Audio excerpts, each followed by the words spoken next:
Presse Rosetta. Eh bien, bonsoir à toutes et à tous et merci d'être présents pour ce vendredi du Rotary. Ce soir, en fait, je vais vous rappeler un petit peu, parce que je vois qu'il y a des nouveaux, c'est très chouette. Donc les VDR, pour rappel, hein, c'était une initiative qu'on a lancée il y a maintenant 3 ans, c'est la 3e saison, entre la commission communication et la commission formation, et c'était l'idée donc de vous accompagner toute l'année avec différents types d'approches de formation, des trucs et astuces, des partages d'expériences. Et on inclut également une partie d'exercices pratiques dans certains cas et également de questions-réponses. Donc la saison 3 de cette année, elle a évolué. On est à 1 fois par mois avec à peu près 45 minutes sur des formats ateliers. Et surtout, on a une petite partie théorique et on est là pour répondre à toutes vos questions et de pratiquer, on va dire, de vous aider à pratiquer toutes ces différentes initiatives que l'on peut avoir au niveau du district pour refaire ça au niveau des clubs. L'agenda donc est publié en avance, donc vous connaissez à l'avance les sujets et les dates des VDR. C'est sur le site du district au travers du lien sur l'agenda. Et pour rappel, on enregistre donc ces sessions et elles seront ensuite postées à tout moment pour être regardées sur notre chaîne YouTube. Donc c'est une chaîne publique. Évidemment, si vous ne souhaitez pas apparaître, il faut simplement désactiver votre caméra. Donc pour ce soir, on va en fait être sur l'épisode numéro 4 et j'ai le grand plaisir d'avoir pour intervenant ce soir Alain Jaison, donc responsable de la commission action professionnelle du district. Donc notre atelier sera sur l'action professionnelle et en fait, c'est tout simplement de se poser la question s'il nous était donné de réduire le chômage, de stimuler l'économie locale ou d'encourager la réussite professionnelle de nos jeunes, tout en utilisant et en améliorant nos compétences en tant que professionnels. Est-ce qu'on hésiterait une seconde? C'est vrai qu'en tant que rotarien, on est vraiment animé par cet idéal de servir et on veut en fait, au travers de cet outil, de pouvoir réaliser des initiatives novatrices et utiles à notre collectivité, et c'est donc l'action professionnelle. Donc ce soir, on va se pencher plus particulièrement sur 3 de ces initiatives et je vais laisser la parole donc à Alain pour vous expliquer tout ça. Alain, si tu veux bien. Faut que tu désactives ton micro.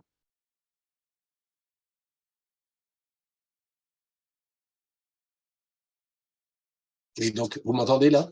Ça y est, c'est bon. Ça y est, Oui. bon. Je vous disais merci Muriel et merci à vous d'être présent. Le thème, c'est l'action professionnelle et en fait, on devrait dire les actions professionnelles, hein, parce que l'action professionnelle, ça regroupe des tas de choses différentes. Rien que ce soir, là, on en a listé 8, mais 8 thèmes, mais il existe d'autres thèmes d'action professionnelle pratiquée dans les clubs qui sont pas référencés là, parce qu'il faudrait qu'on y passe 2 jours. À titre d'introduction, on avait fait il y a 2 ans un petit test dans les clubs pour savoir combien d'actions de type action professionnelle il y avait dans nos clubs du district. Laurent, c'est déjà commencé. Allô? Oui, Oui. c'est déjà commencé, oui. Oui. Ah là, quand même. Non, mais il arrive. Et on était arrivé à recenser, parce qu'on n'avait pas tout, on était arrivé à recenser quand même environ 150 actions dans tous les domaines de l'action professionnelle. Donc, c'est ce qui veut dire que c'est bien quand même dans nos 45 ou 47 clubs. Par contre, le problème, c'est comme d'habitude, c'est qu'au niveau du district, on ne sait pas toujours ce qui se passe dans les clubs et les clubs communiquent pas forcément assez là-dessus. Ce soir, on va parler je dirais, de rubriques un peu plus phares dans ce panel d'action professionnelle. Mais avant, on va rappeler les caractéristiques de chacune de ces actions. Donc, le prix des apprentis, pour commencer. Le prix des apprentis, bien évidemment, ceux qui sont là connaissent bien ça, savent de quoi il s'agit. C'est d'encourager les apprentis en valorisant leur action à travers la reconnaissance notamment des travaux ou des chefs-d'œuvre qu'ils font dans le cadre de leurs études. Le prix des jeunes entreprises, là, c'est un petit peu différent puisqu'on va en fait valoriser les jeunes entrepreneurs. Alors, quand je dis jeunes entrepreneurs, c'est pas jeune au sens j'ai 22 ans ou j'ai 25 ans, mais c'est jeune dans la mesure où j'ai repris ou créé une entreprise depuis moins de 3 ans. Donc, on peut être dans notre cadre à nous, on peut être une jeune entreprise avec un entrepreneur de 75 ans. Voilà, ça c'est pas interdit. Alors, ce prix des apprentis et ce prix des jeunes entreprises font partie de ce qu'on appelle également les prix du district. Alors, je précise ça parce que je me suis rendu compte que chez certains interlocuteurs, il y avait aussi quelquefois une hésitation. Ils ne savaient pas trop positionner les prix du district par rapport, qu'est-ce que c'est que le prix des apprentis et le prix des jeunes entreprises par rapport au prix du district. En fait, les prix du district, c'est la reconnaissance du prix des apprentis et du prix des jeunes entreprises qui se pratiquent dans les clubs. Voilà, c'est ça, mais c'est pas forcément inutile de le rappeler. Une autre action également qui est en train de prendre de l'ampleur au sein de notre district et pour lequel moi je suis très content qu'elle se développe, c'est ce qu'on appelle les juniors entreprises, entreprendre pour apprendre, qui permet à des jeunes, cette fois-ci des jeunes dans des lycées ou dans des collèges, sous l'égide de leurs professeurs et avec l'aide souvent de Rotariens, et pas que des Rotariens, mais aussi beaucoup de Rotariens qui les encadrent ou qui les sponsorisent, et voilà, de créer effectivement une véritable mini-entreprise et ça se fait en collaboration avec l'association qui s'appelle Entreprendre pour apprendre et ça fonctionne un peu comme l'outil en main, c'est-à-dire que là on est en collaboration avec une autre association. L'outil en main, on en parle en bas, vous connaissez tous. Là, en fait, c'est le fait de réunir en général les mercredis ou les samedis quand les enfants sont libres, des jeunes qui ont au maximum 14 ans dans un endroit où des gens, des retraités en général, des artisans, les retraités en général, ça peut être des artisans d'activité aussi, viennent montrer aux jeunes les gestes basiques de leur métier, ce qui permet aux gamins de découvrir ce qu'ils voient jamais à l'école, c'est-à-dire qu'est-ce que c'est qu'un artisan, qu'est-ce qu'il fait, comment il travaille, etc. Je dirais que ça aussi, c'est une action intéressante parce que les statistiques prouvent que pratiquement 30% des gamins qui sont passés par cette formation d'outils en main, en fait, plus tard, s'installent effectivement dans la vie professionnelle en tant qu'artisan, etc. Donc c'est une action qui est pas du tout inutile. Là, il y a aucune action inutile en matière d'action professionnelle, mais celle-ci est particulièrement, je dirais, créatrice de talent. Voilà. On peut passer à la diapo suivante. Voilà. Ensuite, d'autres actions. Le prix des maîtres d'apprentissage. Alors là aussi, c'est comme entreprendre pour apprendre. C'est une action qu'on relance depuis quelque temps au niveau du district et ça a l'air de commencer à se développer. Là, on va, je dirais, on va reconnaître et récompenser non pas les apprentis, mais les gens qui les forment dans les entreprises.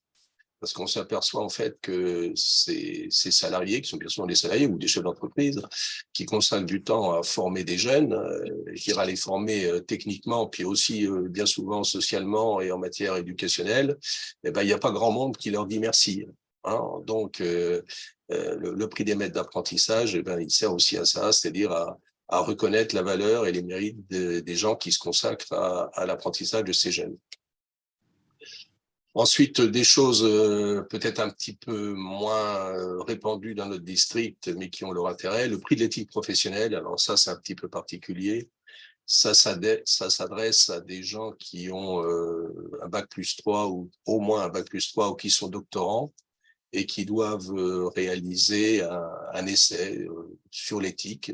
Eux-mêmes choisissent le sujet et c'est un prix qui se passe au niveau national et la spécificité de notre district, c'est que notre district fait pour ces jeunes une espèce, je dirais, de banc d'essai de leur présentation, c'est-à-dire qu'avant qu'ils aillent soutenir leur devoir au niveau national, ils passent devant un jury du district et ils sont éventuellement récompensés. Et là aussi. Les simulations d'entretien d'embauche, eh ben, je dirais là aussi, je dirais l'action est dans le titre. Hein. s'il s'agit de réunir des jeunes dans des lycées et de les préparer à la fois, je dirais, pédagogiquement, mais sérieusement, à s'exprimer devant un futur recruteur et de façon à les, je dirais, à les débrouiller et à leur expliquer les pièges dans lesquels il ne faudrait pas qu'ils tombent. Et puis enfin, au moins pour ce qui est présenté ici, le forum des métiers, où là aussi c'est la réunion pour des jeunes, la réunion de plusieurs professionnels et qui vont recevoir sur leur stand des jeunes qui vont poser des questions sur les métiers que représentent les professionnels qui sont là. Voilà. Donc ça, c'est les actions, je dirais, un petit peu phares, entre guillemets, ou les plus courantes de l'action professionnelle dans notre district, sachant encore une fois qu'il y a d'autres choses comme, par exemple, les tournois de gestion, etc., qui peuvent se dérouler, mais dont on n'a pas à parler ici. Alors, une chose qui me paraît importante et que je répète inlassablement, c'est que en matière d'information sur les actions professionnelles ou pour les clubs qui veulent mettre en place des actions professionnelles chez eux, il y a sur le site du district tous les outils qui permettent de démarrer une action professionnelle. Donc, vous avez ici à l'écran le site du district. Alors, j'attire l'attention sur le fait qu'il faut aller dans la partie réservée aux rotariens et pas dans la partie publique. Là aussi, quelquefois, il y a des gens qui sont un petit peu perdus parce que quand on regarde sur la gauche, là où il y a marqué le Rotary, action de district, etc., dans les actions de district, on parle aussi de l'action professionnelle, mais on en parle en termes de publicité vis-à-vis des gens de l'extérieur. Il faut aller dans la partie ressources et dans la partie ressources, aller dans action de district et action professionnelle. Et là, vous allez trouver sur le site du district chacune des actions professionnelles dont on vient de parler, un chapitre, une rubrique où vous avez l'explication, le but de l'action concernée et tous les outils, les documents nécessaires pour mettre en place l'action, les documents qu'il faut faire remplir aux candidats pour participer au prix du district, l'interlocuteur de l'équipe action professionnelle qui est particulièrement dédié à cette action et qui pourra répondre aux questions que les gens se poseront s'ils veulent mettre en place ou développer ça dans leur club. On peut avancer, Muriel? Voilà, on va reprendre donc, on parlait plus particulièrement, puisqu'on a dit qu'on faisait le focus sur 3 actions, on va reprendre donc les composantes des prix du district, qui sont les prix des apprentis et les prix des jeunes entreprises. Alors, je rappelle également que les prix du district, mais là vous le voyez affiché à l'écran, auront lieu cette année, début juin 2023, à leur espace de Cholet, qui nous accueille traditionnellement depuis plusieurs années. Alors, le prix des districts, c'est quoi? C'est le prix des jeunes entreprises et le prix des apprentis. Le prix des jeunes entreprises, donc je me répète, récompenser les créateurs qui ont démarré depuis moins de 3 ans. Alors, comment ça se passe?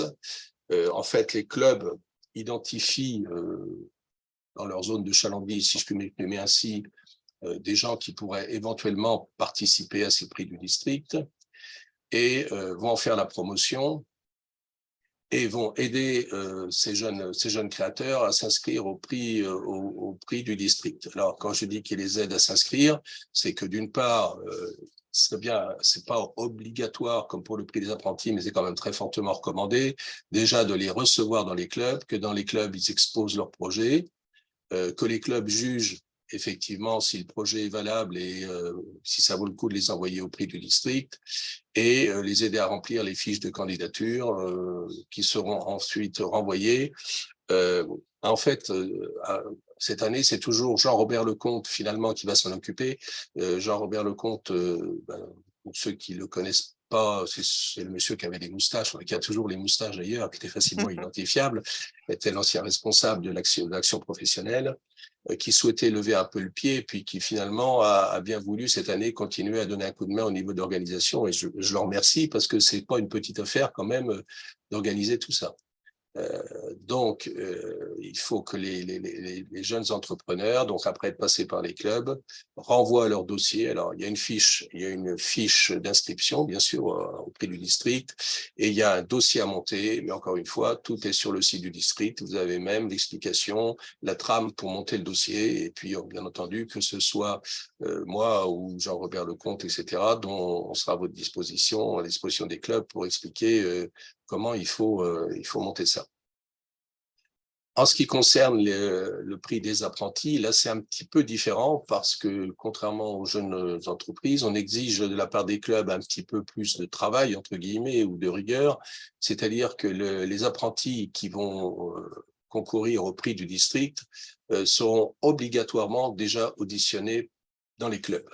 Voilà. C'est-à-dire, en général, les clubs font de leur côté une action dans le club pour récompenser une première fois les apprentis, et puis ils envoient ensuite les apprentis auprès du district, et les apprentis peuvent être récompensés une deuxième fois.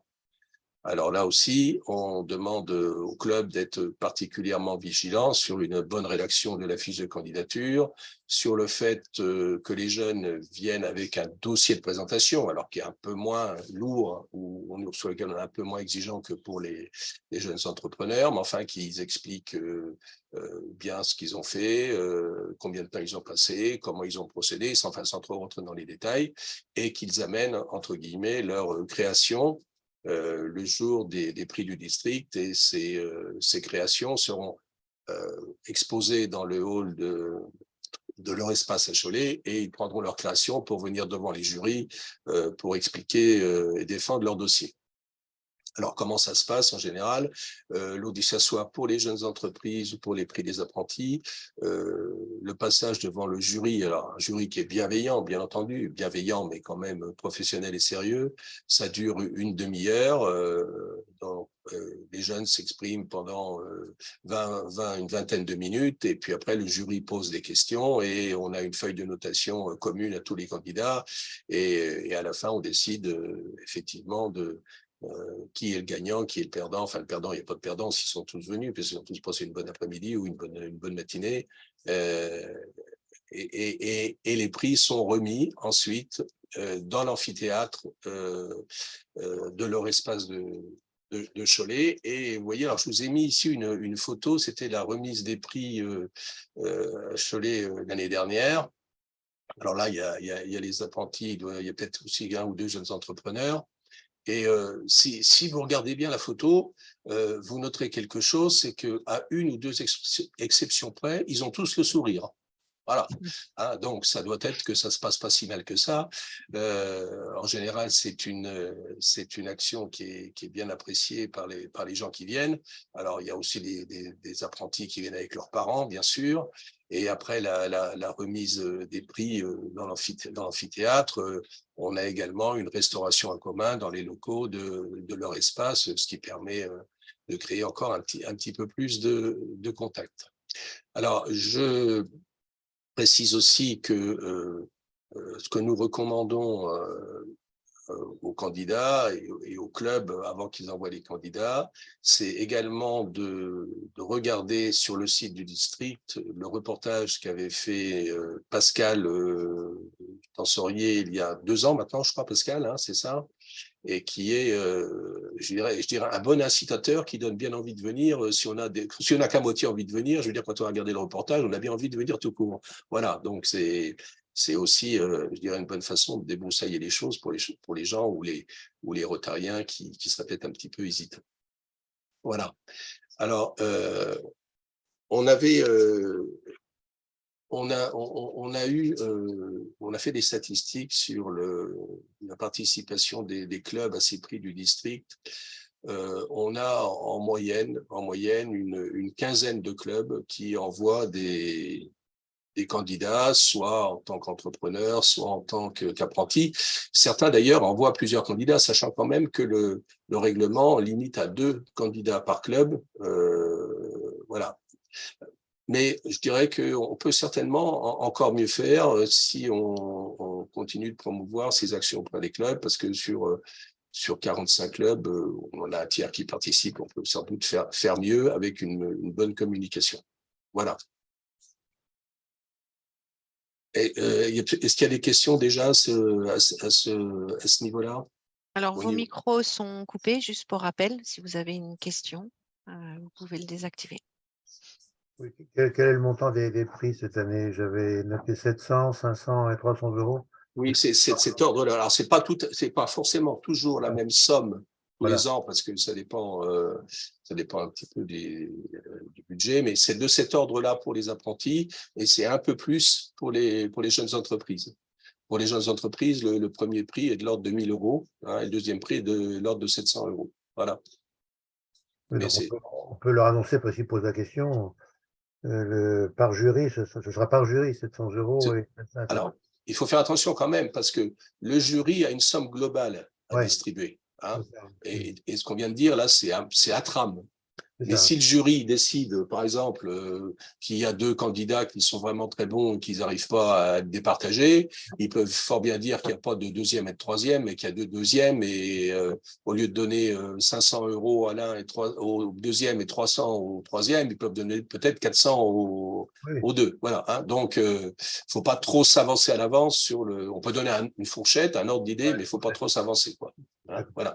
C'est le jury qui va rester, je dirais, souverain sur la répartition des sommes à distribuer. Oui, c'est ce qu'on fait tous les ans, d'accord. Voilà. Oui, oui, ça ne changera pas, hein, ça, on va rester dans le traditionnel. OK. Alors, les juniors entreprises, entreprendre pour apprendre.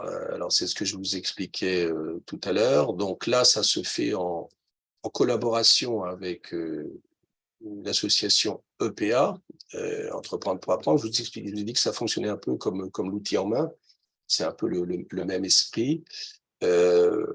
Ça, selon que des enfants dans les collèges ou lycées, en général, on a des gens qui sont, ça va de la 4e à la première, grosso modo.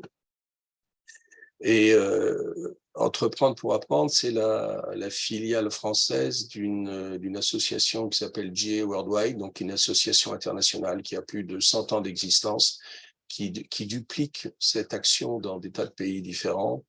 Et moi, j'en ai déjà parlé, mais c'est des gens qui ont été nominés pour être candidats au prix Nobel de la paix. Hein. Donc, ça veut dire que c'est des gens sérieux et qui connaissent bien leur boulot, et que c'est PA, c'est un type d'action qui a été, je dirais, testé et approuvé depuis des années. Et c'est vraiment une très belle action. Donc, ça se passe en collaboration avec un enseignant, bien sûr, qui prend les jeunes en main.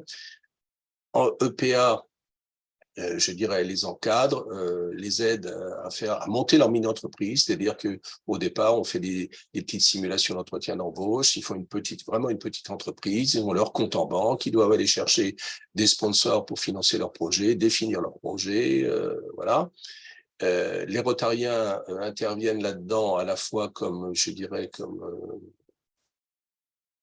pourrais-je dire, sponsor, parce qu'on peut effectivement les financer, également comme coach, parce que l'expérience professionnelle des Rotariens va aider les jeunes, à leur niveau bien sûr, mais à faciliter un peu leur travail d'entrepreneur.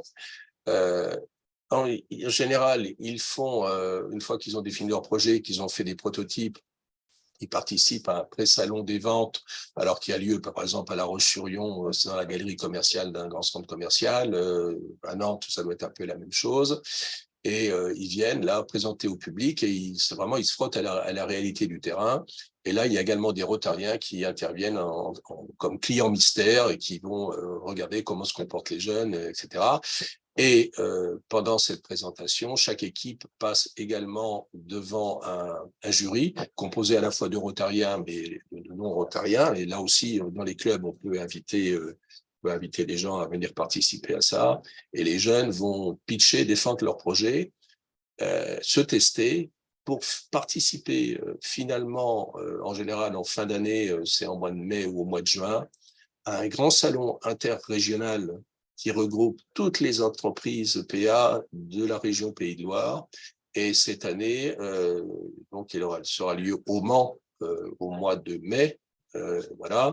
Et je sais qu'il y a déjà des Rotariens du Mans qui se sont intéressés à ça et qui vont intervenir, soit comme coach, soit comme client mystère, etc.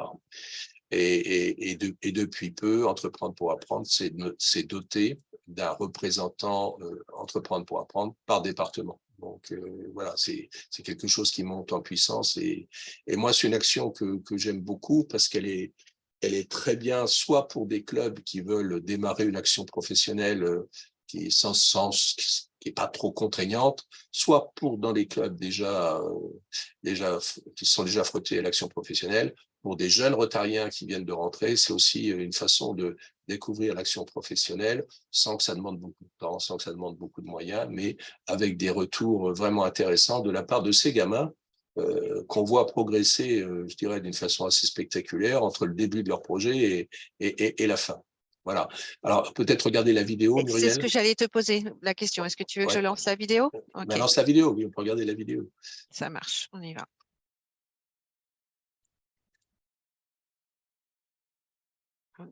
Pardon, vidéo.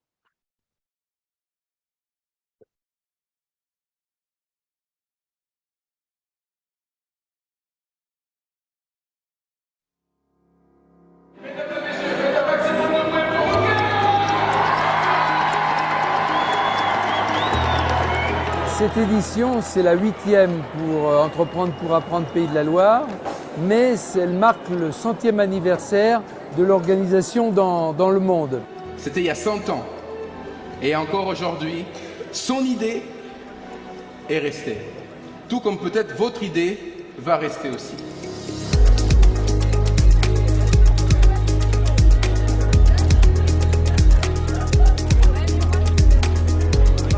Aujourd'hui, je pense que les jeunes ont besoin de réalité, de concret, et de trouver une idée et de l'amener vraiment jusqu'au bout. Ils ont découvert plein de choses, plus de choses, je pense, que simplement par un cours que j'aurais pu amener, on va dire, de façon classique. On n'est pas habitué au monde professionnel, nous. Donc c'était vraiment une première expérience dans le monde professionnel. Et je pense que pour moi, ça a été le plus compliqué de pouvoir définir des postes, être vraiment dans le monde de l'entreprise.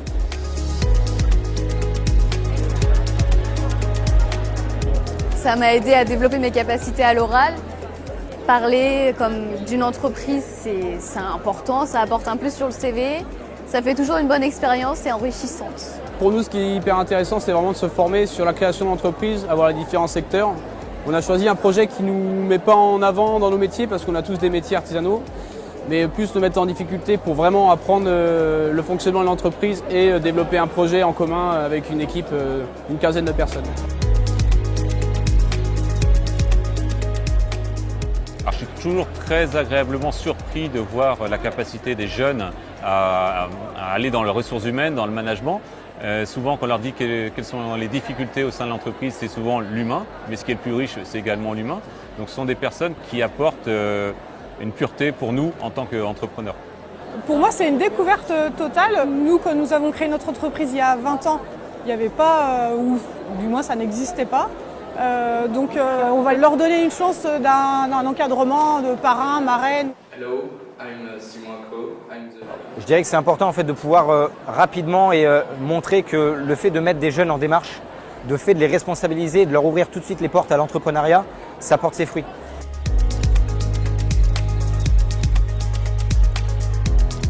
Ici, avec le village des métiers et de l'innovation, on avait quelques belles innovations d'entreprise, une dizaine, en ayant le contact direct avec ces créateurs ou ces chefs d'entreprise qui innovent, eh ben, on fertilise le terreau. Mesdames et messieurs, je déclare ouvert la cérémonie.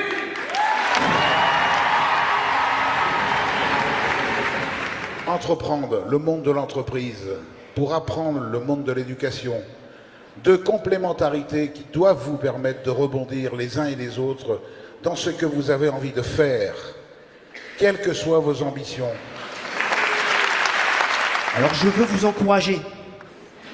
Appuyez sur le bouton de vos projets, de vos rêves, de vos envies et transformez-les en actes concrets. Alors le prix du champion lycée est T4S.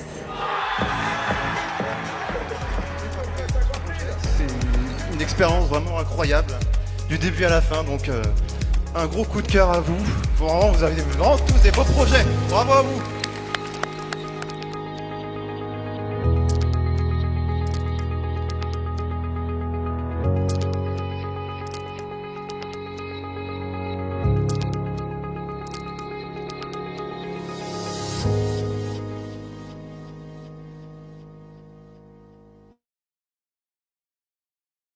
Voilà, vous avez vu cette vidéo.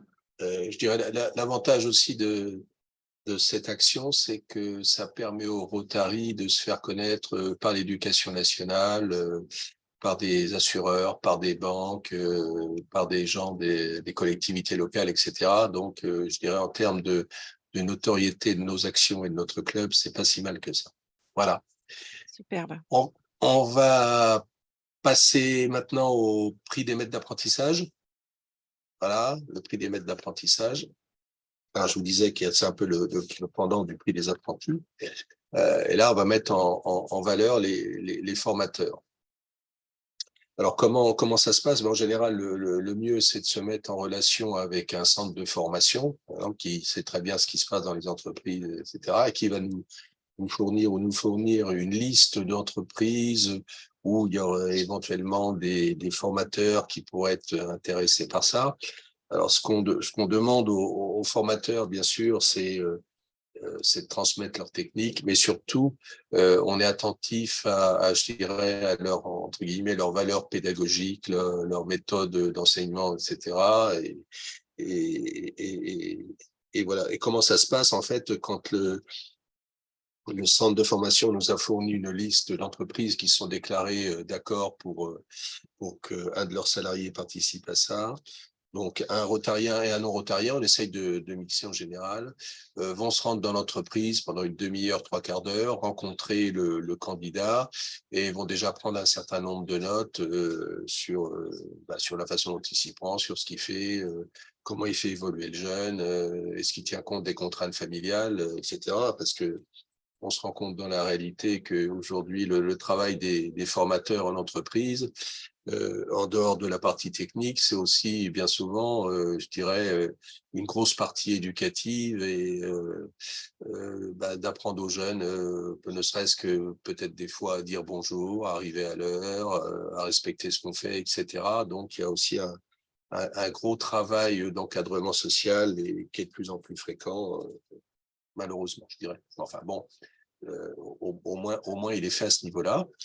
Et puis ensuite, une fois que cette interview a été faite, on a une réunion entre rotariens et non-rotariens participants et on convoque les candidats à passer, je dirais, un petit oral qui dure une demi-heure où ils font un peu comme au prix du district, si vous voulez, où ils viennent nous expliquer, mais là, devant d'autres professionnels et dans un environnement un peu plus restreint. Ça se passe en général dans les locaux du centre de formation. Et ils viennent répéter à l'ensemble du jury ce qu'ils ont déjà un peu expliqué aux rotariens qui sont venus les interviewer dans un premier temps. Et puis à la fin de la demi-journée, en général, ça dure une demi-journée. À la fin de la demi-journée, on distribue les prix. Alors, le montant des prix, c'est grosso modo un peu comme le premier prix doit être de 7 ou 800 €, etc. Le deuxième prix de 500, etc. Voilà. Alors, il faut savoir que ce soit pour le prix des maîtres d'apprentissage, d'ailleurs, comme pour d'autres prix, le district peut abonder et aider les clubs à financer ces actions. Alors, si je prends l'exemple de la Vendée, parce que c'est ce que je connais le mieux, pour les prix des maîtres d'apprentissage, les clubs de Vendée se sont réunis. Alors, il y a 6 clubs en Vendée, il y en a des fois que 5 qui participent, etc. Chaque club donne un petit peu de sous, et cette année, donc, le district va abonder, et je remercie nos gouverneurs de nous avoir aidés à développer ce prix-là, et ça va nous permettre de donner des récompenses un peu plus valorisantes. Alors, ce prix existait en Vendée. Je sais cette année, il a démarré sur les clubs nantais, qui l'ont déjà réalisé, et j'espère qu'on pourra assez rapidement également le relancer, soit sur la région de Cholet, soit sur la région du Mans, parce que là aussi, c'est quelque chose, je dirais, qui permet de découvrir des gens formidables. Voilà. Moi, j'en ai fini un peu avec ce que je voulais principalement vous montrer. On revoit ici, je dirais encore une fois, et c'était pour insister là-dessus, de bien rappeler qu'on peut aller sur le site du district, trouver tout ce qu'on veut pour mettre ces actions en place. Voilà. On voit bien que effectivement, Muriel nous montre que pour chaque rubrique, vous avez effectivement les interlocuteurs et l'ensemble des outils nécessaires. Maintenant, je dirais, il y a plus qu'à. Si on veut parler des prix du district, je sais qu'Éric est toujours en ligne. Il avait participé à ça lorsqu'il était venu au Club de la Roche et je crois que ça lui avait bien plu. Alors peut-être que tu peux nous en dire un petit mot, Éric, toi qui venais de l'extérieur avec un œil neuf. Il est parti, Éric? Alors, laisse-moi regarder. A priori, non. Les micros sont coupés, donc il faut juste que...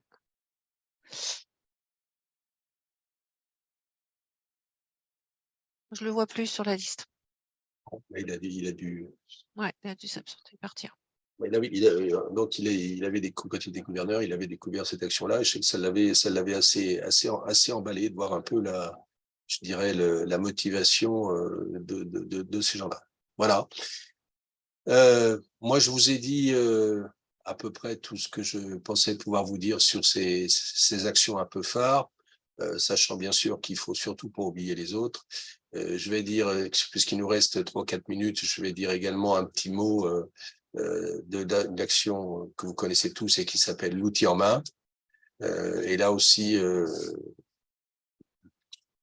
notre district a, avec l'outil en main, une convention qui permet d'aider au démarrage de l'outil en main. Enfin, quand un outil en main se crée dans un endroit où il est encadré par un club Rotary, en général, le club, si le club donne 500 €, le district donnera également 500 €.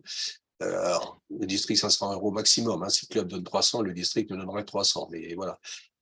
500. En plus, l'outil en main touchera également 500 € de la Fédération nationale des outils en main, ce qui fait quand même un petit pécule pour démarrer. Et notre ami Alain Brault, qui est le membre de la commission professionnelle dédiée à l'action outils en main, et depuis peu de temps également membre du conseil d'administration de l'outil en main régional. L'outil en main aussi, c'est une chose je dirais, c'est une action qui se développe beaucoup et particulièrement dans l'Ouest. Voilà. Et c'est aussi une bonne façon pour nous de contribuer au développement de l'action professionnelle qui est l'ADN de notre mouvement, si je puis m'exprimer comme ça. Voilà. Merci beaucoup, Alain. J'aimerais maintenant passer aux questions-réponses si toutefois il y avait des questions. Donc, n'hésitez pas à débrancher ou en tout cas à remettre vos micros. Et puis, on vous écoute sur vos questions. Et je finirai après sur le prochain vidéo. Bonjour à tous. Vous savez que finalement, je me suis débrouillé. Hein. Pascal, merci. Ils m'ont pas croqué encore. Donc, il y avait un petit créneau, donc j'ai sauté dessus. Juste pour dire à toute l'équipe et à Alain que j'ai eu l'occasion il n'y a pas longtemps d'assister à un outil en main à Saint-Mexan et que c'est vraiment quelque chose d'extraordinaire. Moi, je n'avais jamais vu ça de l'intérieur et je pense que c'est quelque chose qu'il faut vraiment qu'on arrive à promouvoir parce que c'est très valorisant pour les jeunes, c'est très valorisant pour nous. C'est une belle action, je trouve. Je ne dis pas que les autres ne sont pas bien, Alain. Je les connais moins. On est bien d'accord.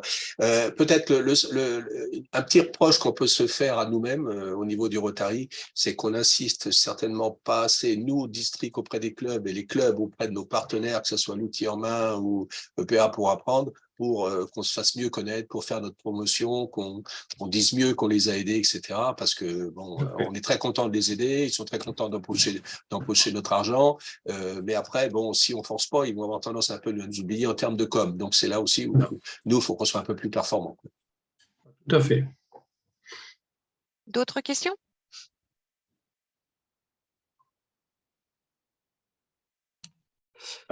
Oui, j'ai une question concernant le prix du maître d'apprentissage. Est-ce qu'il y a une fiche guide qui existe déjà pour lorsqu'on va interviewer le maître d'apprentissage? Oui, et elle est sur le site du district. Eh ben, j'irai la voir, alors ok, d'accord. Voilà, voilà, il y a le canevas de l'entretien professionnel là. Ah, je vois, d'accord. Et sinon, encore une fois, il y a les coordonnées de Philippe Griffon, etc. Donc, il y a son téléphone, son mail, etc. Donc, il faut l'appeler s'il y a un souci. Ouais, d'accord, ok. Merci. Très bien. D'autres questions? Si vous avez d'autres questions, pensez à activer votre micro.